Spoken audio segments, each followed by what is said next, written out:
no hay plata. Esa es la frase, Fede. Qué novedad. Que la estamos viviendo, pero aparte es el mantra que repite el presidente Javier Milei. Un poco sintetiza, es uno de los rótulos que ejemplifican el eje de lo que hasta ahora está haciendo su política para bajar la inflación, para pelear la inflación, que es aplicar un ajuste fortísimo del gasto público. Y, por ejemplo, en enero las cuentas nacionales arrojaron un superávit, o sea, hubo más ingresos que gastos corrientes. Esto fue muy celebrado, ¿no?, en este camino a ir reduciendo la inflación, estabilizando la economía. Pero la pregunta es si esto es sustentable, si es el camino correcto. Vamos a hablar de eso con nuestro entrevistado, porque sabe mucho de eso, Nadine Argañarás. Hola, Nadine, ¿cómo Nadine? están? Gracias por Un venir. gusto estar con ustedes. Economista y además especialista en esto, en analizar cuentas públicas, la cuestión fiscal. Tenés mucho conocimiento de eso, Nadine. Yo decía esto del superávit celebrado. En enero vos hacías un cálculo, difundías un cálculo muy interesante respecto del ajuste del gasto público. Planteabas que la mitad de ese ajuste se está haciendo vía licuación, como dice el presidente, de las jubilaciones y los salarios del sector público. ¿Eso te parece bien? ¿Es sostenible? ¿Qué mirada tenés de eso? O sea, el gobierno está haciendo el ajuste más grande fiscal de los últimos 30 años en Argentina. O sea, que es un ajuste severo.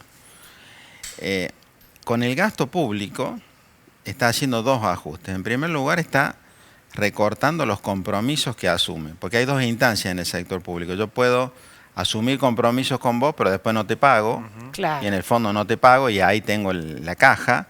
O la otra es que yo asuma menos compromisos y además después no te pague. O sea que el ajuste es como doble, ¿se entiende? O sea, primero me comprometo menos y segundo te pago menos todavía.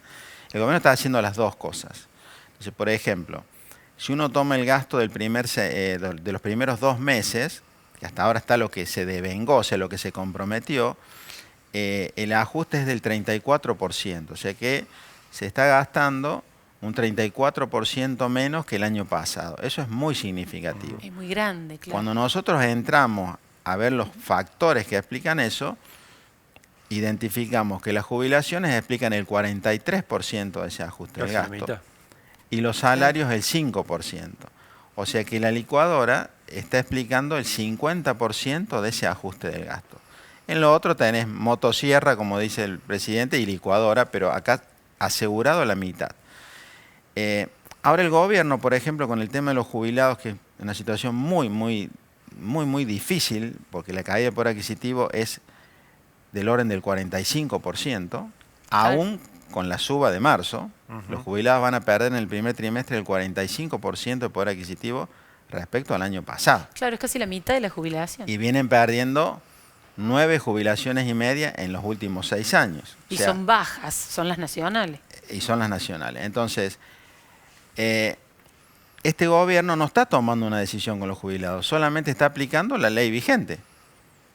Pero como la ley vigente te paga en función de la inflación pasada, cuando vos vas teniendo alta inflación como ahora, te van dando una inflación vieja. Por ende, vos vas perdiendo como loco, que es lo que está pasando. Entonces, el gobierno aplica la ley. Lo que no ha hecho es un cambio. Entonces, yo creo que con eso hay que hacer algo imperioso. El Congreso tiene que sancionar la nueva regla que dicen que ahora entrará en esta discusión con los gobernadores. Sí, hay proyectos ya presentados. Pichetto tiene impulso. Pero no solo pensando que de ahora en más no pierdan, sino compensarlos por lo menos por estos meses del 24. Porque si, como se decía, si vos empezás en abril dándoles a partir de ahí la inflación de marzo, te quedaste con enero y febrero perdido. Entonces hay que compensarlos. No es sostenible, claramente para mí no es sostenible. ¿Y hay de dónde sacar para compensarlos? Bueno, creo que es una muy buena oportunidad que tiene Argentina para discutir muchas cosas. Por ejemplo, está lo que se llama gasto tributario, que es todo lo que se deja de recaudar por exenciones impositivas, alícuotas diferenciales, promociones. Lo que más se habla es, por ejemplo, Tierra del Fuego. En Tierra del Fuego no se paga ni IVA ni ganancias. Las fundaciones, las asociaciones civiles sin fines de lucro no pagan ganancias. Bueno, y así hay muchos sectores que cuando uno suma eso, son 2 puntos del Producto Bruto al año. Y se está buscando hacer un ajuste de 5. O sea que ahí vos tenés un 40% de posibilidades de trabajarlo. No digo que todo eso sea eliminable y modificable en un año, pero sí que avances con ciertas cosas para que esta búsqueda del equilibrio fiscal sea, primero es muy saludable buscar el equilibrio fiscal, pero que lo que vayas logrando sea sostenible, porque a Argentina ya le pasó en otras oportunidades que hizo un ajuste y parece que va a andar, pero después no se sostiene y volvés al déficit y a las mismas complicaciones. Ahora, Milei y Caputo han dicho que primero saneemos la parte fiscal, saquemos pesos del mercado, porque eso va a bajar la inflación. Sí. ¿Está funcionando eso para vos? Yo creo que sí. Está funcionando el ajuste, ¿no? Sí. Ahora hay que ver la baja de la inflación, que también va a irse dando, porque el gobierno considera dos cosas. Tengo que bajar la emisión de dinero. Ese es el objetivo, porque si no emito plata, no voy a tener inflación. Dos caminos. Una, no tengo que tener déficit. En enero tuvo superávit. Yo creo que en febrero va a volver a tener superávit fiscal. Por supuesto, no pagando. Claro. No pagando muchas cosas. Entonces, ese es un camino que está transitando. No se está emitiendo pesos para el sector público. Por otro lado, el gobierno sostiene que todos los pesos que circulan en la economía, más las LELIC, ¿se acuerdan de las LELIC? Los pasivos estos del Central, hay que licuarlos. Entonces, si uno toma el dato de enero, todos los pasivos cayeron un 26%. O sea, ¿qué quiere decir esto? Que es como que todos hayamos quemado el 25% de los pesos que tenemos, que no existen más. Claro. Entonces somos todos más pobres, porque eso es licuar plazo fijo, es licuar riqueza que se tiene, que se tiene en pesos. Entonces, al tener menos riqueza, hay menos LELICs. Y al haber menos LELICs, hay que pagar menos intereses de las LELICs. Y al pagar menos intereses de las LELICs, se emite menos. Son los dos caminos. Que se va dando, eso se va dando, se va concretando, tanto en un lado como en el otro. Entonces, de esa manera, la emisión de pesos cada vez va a ser menor y, consecuentemente, la inflación va a disminuir. La contracara de esto, ¿cuál es? Una fortísima recesión. Claro.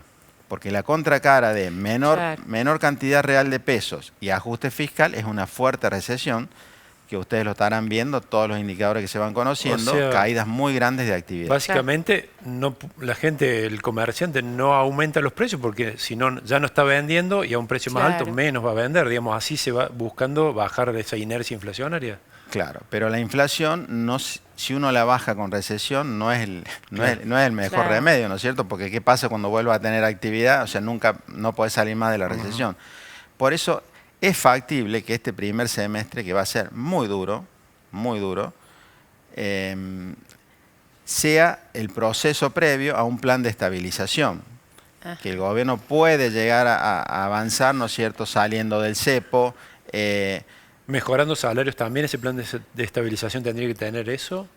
Y el gobierno eso tiene que estar liberado, ¿no es cierto? Porque los salarios se han licuado como ninguno. Los salarios se han licuado en paralelo a las jubilaciones.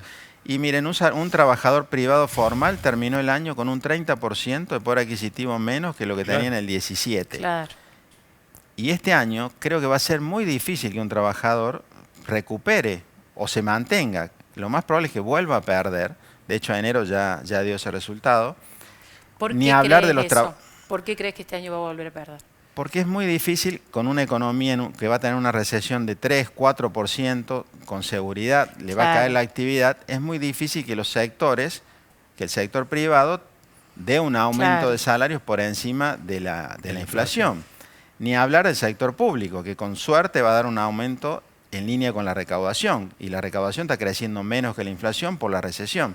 O sea que yo creo que el salario real tiene todas las posibilidades de volver a caer. Con suerte habrá algún sector muy dinámico que pueda brindar un aumento de salarios mayor a la inflación. Porque la recesión también se convierte en un techo para la recomposición de los salarios, más allá que el gobierno no tenga una política de incentivar las paritarias y demás. Más allá de eso, entonces, ahora, ¿qué pasa? Si la inflación baja, y ahí habrá un nuevo diagnóstico, cómo llegaron, quiénes llegaron, los actores cómo quedan posicionados, bueno, ahí todo se va a regir por la productividad. O sea, va a poder aumentar su salario real aquel que produzca más. Y va a haber chances de eso en la medida que la economía, ¿no es cierto?, se haya reordenado y tenga un horizonte hacia adelante. Y esa idea No, yo le quería preguntar en relación a eso, la baja del dólar. Bueno, tiene que ver en parte también con esto que vos decís de la menor cantidad de pesos en la economía. Sí. ¿Eso va a seguir bajando? ¿Qué va a pasar? Hay dos factores ahí. Al haber menos poder adquisitivo de los pesos, esto que se está achicando, hay menos demanda de dólares. Porque tenés menos combustible para que funcione la economía, por eso hay recesión, y también muchas familias vendiendo para comprar dólares. Y por otro lado, hay empresas, por ejemplo, una empresa que tiene un plantel de empleados que los capacitó, que tiene alta productividad y hoy está vendiendo menos. ¿Qué hace? ¿Despide ahora a sus empleados o espera a ver si esta recesión es una fuerte caída y hay un rebote? Claro. Entonces espera, pero mientras tanto tiene que pagar sueldo. Claro. Y bueno, ¿qué hace? Si tiene dólares, vende dólares. Una persona humana quizás hoy no recorta todo lo que piensa recortar y hoy dice, bueno, vendo dólares. Entonces tenés una menor demanda de dólares y una mayor oferta de dólares alternativos. Y eso hace que el dólar esté cayendo, ¿no es cierto? Claro. La contracara de eso, porque está lleno de contracaras, es la inflación en dólares. Claro. Argentina hoy tiene una inflación de dólares del 60% en 3 meses. Sí, que después claro. Eso no es sostenible porque eso no tiene que ver con que somos más productivos ni nada, sino es una cuestión mental, ¿no? Estas distorsiones de costumbre histórica. Tienen que bajar los precios en pesos para que te acomodes a eso, porque no podés sostenerte con una inflación en dólares como la que estás teniendo. Entonces, claro, todo este ajuste, este proceso, que es muy, muy duro, es lo que se transita, lo que el gobierno, entiendo yo, que considera que hay que transitar para poder llegar a lanzar un plan de estabilización donde la inflación realmente tenga niveles bajos y bueno, a partir de ahí que Argentina no tenga más inflación en el tiempo. Esto ya es una opinión personal. ¿Crees que esa idea de primero ajustamos las cuentas para después darle un alivio fiscal al sector privado que tiene tanta presión y eso va a ayudar a la reactivación más rápido? ¿Crees que esa es la idea de este plan o de estas medidas tan fuertes al comienzo? Creo que esa es la idea. Esa es la idea, digamos, que la eliminación del déficit fiscal en Argentina se dé principalmente por una vía de baja del gasto. El gobierno empezó con esa idea. Decía 100% del déficit lo elimino bajando gasto. En diciembre cambió, fue a 60% con gasto. Y ahora que se quedó sin el paquete fiscal en el Congreso, y si quiere el 5 tiene que ir básicamente por la vía del gasto, ¿sí? Entonces, y eso uno lo está viendo, digamos, lo está viendo en la caída de transferencias a provincias, en la caída de subsidios a energía, por ejemplo, los pagos a Camesa, que es la empresa que intermedia entre la producción y la distribución de energía, no está recibiendo pago. O sea, hay muchísimas tensiones en la economía a raíz de este ajuste que es un ajuste que el gobierno está dando y es el más significativo de los últimos 30 años. Insisto con eso porque es realmente un gran ajuste el que se está haciendo. Y por ende los efectos de eso son muy grandes. ¿Crees que hay margen para que se restituya algo de los fondos que se han quitado, que se han pisado a las provincias? Sí, miren, estas situaciones en Argentina terminan siempre con suba de impuestos. Eso pasó con la precoparticipación del 15% que se sacó a las provincias en su momento para financiar la seguridad social. Las provincias subieron ingresos brutos. Cuando se les devolvió la plata no lo bajaron, quedó. Claro. Ahora tenemos el ejemplo más reciente con Cabo y acabamos de difundir un estudio de eso. Fíjense una cosa, a Cava le quitaron recursos en el año 2020. Cava puso ingresos brutos a las LELIQs, a los intereses de LELIQs. En el 2023, Cava, de esos ingresos brutos, recaudó más plata que la que perdió de la nación. Claro, ya se Obviamente compensó. No la va a sacar. Se más que compensó. O sea, ¿qué incentivo tienen a sacar eso? Pero ¿qué pasa? Si a Cava le devuelven la plata o arreglan eso, bueno, ¿qué tiene que hacer? Claro, sacar el impuesto, que muy probablemente no salga. Y está pasando lo mismo con las no automáticas. Pensemos en una provincia como La Rioja.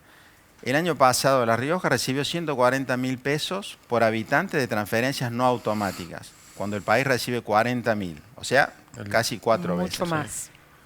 Hasta ahora La Rioja recibió 0 pesos de transferencia no automática. Es la única provincia que recibió 0 pesos. ¿Sí? ¿Qué pasa con eso? O sea, La Rioja tiene que estar pensando, bueno, va a ser así todo el año, esto fue 2 meses, y va a apelar a otras fuentes tiene financieras. los muchachos preparados, los bonos, las cuasimonedas. Apeló a las cuasimonedas, pero seguramente va a apelar a subas de impuestos, y eso está pasando y va a pasar en las provincias y en los municipios. Bien. Por ende, lo ideal sería que realmente exista un diálogo concreto, claro, y que conjuntamente diseñen una hoja de ruta fiscal, la nación y las provincias, porque si esto se transita cada uno por su lado y viendo cómo se las arregla, el costo para el sector privado va a ser mayor al que se tendría, digamos, si esto se encausa de otra manera. Hay mucho para discutir. Bien. El Pacto de Mayo tiene la reforma tributaria, la coparticipación, el gasto, bajar el gasto a 25 puntos del producto es un enorme cambio que hay que hacer, y el equilibrio fiscal como una condición, digamos, esencial para la economía. Perfecto. Bien. Bueno, Nadine, muchísimas gracias, clarísimo. Muchísimas gracias. Fue un gusto hablar con ustedes. Seguramente vamos a seguir hablando del tema porque provincia-nación va a ser un tema trascendental en el año. Muchas gracias. Así es, gracias. Y seguimos ya con más voz y voto.